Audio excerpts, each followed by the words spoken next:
पैर लगता है तो उस मिट्टी में हजारों कोशिकाओं का जन्म होता है, जो कोशिकाएं हमारी फसल को उगाने में सहायक होती हैं।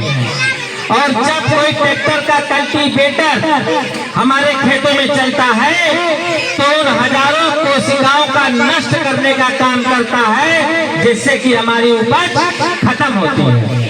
तो आइए हमारे बीच में आपके ग्राम के प्रधान जी यहाँ पर उपस्थित हैं, तो मैं सबसे पहले प्रधान जी को ही बुलाना चाहूंगा कि प्रधान जी यहाँ पर आएंगे और आप सभी लोग माननीय प्रधान जी का जोरदार ताली बजाकर स्वागत करेंगे सरपंच साहब का।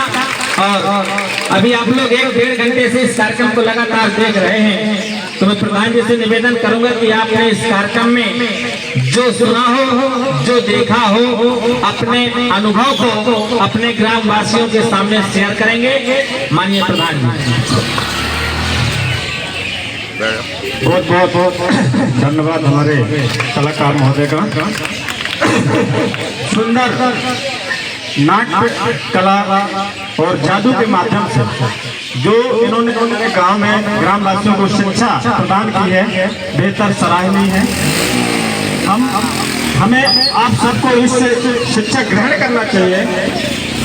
जो प्राकृतिक खेती हमें करना क्यों आवश्यक है, उन्होंने बता दिया कि जो बीमारियां दिन प्रतिदिन बढ़ रही हैं वो रासायनिक खेती की बदौलत है।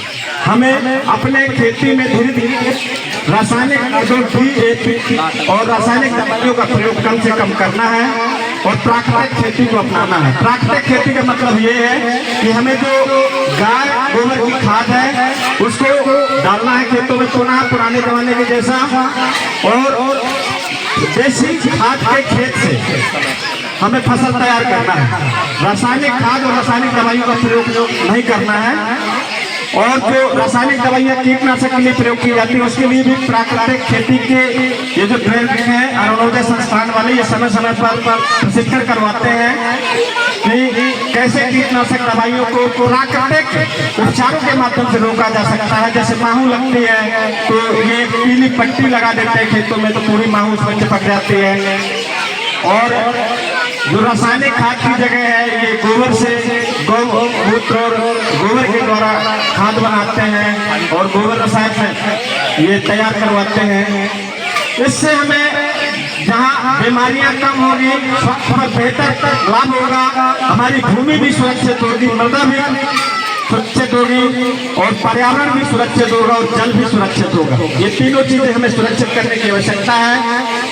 और जैसा कि हमारे जादूगर महोदय ने बताया कि हमें शिक्षा स्वास्थ्य पर विशेष ध्यान देना चाहिए, इन्होंने बहुत संक्षिप्त बात कह दी कि हम लोग गांव में बच्चे के पढ़ाने पर ध्यान नहीं देते, लेकिन 10 रुपए की पुड़िया गांजा की और मुर्गी खेलने की और दारू हमें जो लत पड़ी है उस पे बिना इस परवाह कि हमारे परिवार पर, हमारे बच्चों पर क्या प्रभाव पड़ता है, हम अपनी आदत को आगे चलाए चले जाते हैं।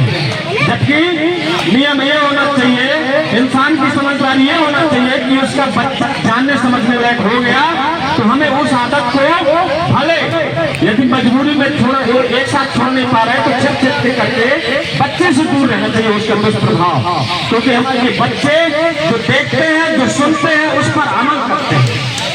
इसलिए यदि हमें बेहतर भविष्य को सोचना है कि हमारे बच्चे अच्छी जगह जाएं, तो हमें निश्चित उनसे दूर रह करके अपनी आदतों को चिपकना है और कोशिश करें उनको छोड़ना है। आज हम हमारा बच्चा पढ़ने के लिए, किताबों के लिए, अच्छी शिक्षा के लिए, अच्छी कोचिंग के लिए तरसता है और हम 1-1 क्वार्टर दारू के लिए पैसे कहाँ से आ जाते हैं। हम दुहाई देते हैं कि हम गरीब हैं, कोचिंग नहीं करवा सकते, बच्चों को अच्छी शिक्षा नहीं दिला सकते। तो मैं पूछना चाहता हूँ तो दारू पीने के लिए, नशा करने के लिए, मुंगली खेलने के लिए पैसे कहाँ से आ जाते हैं।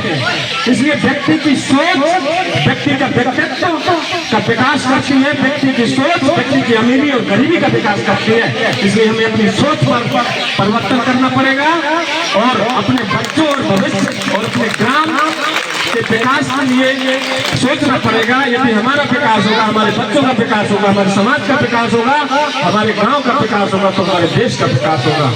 मैं पुनः निवेदन करूंगा कि आइए हम सब मिलकर संकल्प लें कि इस वर्ष से जो खरीफ की फसल, रबी की फसल आ रही है, उसमें हम अपने खेतों पर प्राकृतिक खेती का प्रयोग शुरू करेंगे। जो भी दिक्कत होगी हम सब मिलकर के उसको इन सभी भाइयों के माध्यम से उसको जानेंगे, समझेंगे और निश्चित ही प्राकृतिक खेती से हमें लाभ होगा, हमें अच्छा मुनाफा भी मिलेगा, ये हमारा वादा है। और मैं स्वयं संकल्प लेता हूं कि अपनी खेती पर रासायनिक खाद का प्रयोग नहीं करूंगा। धन्यवाद।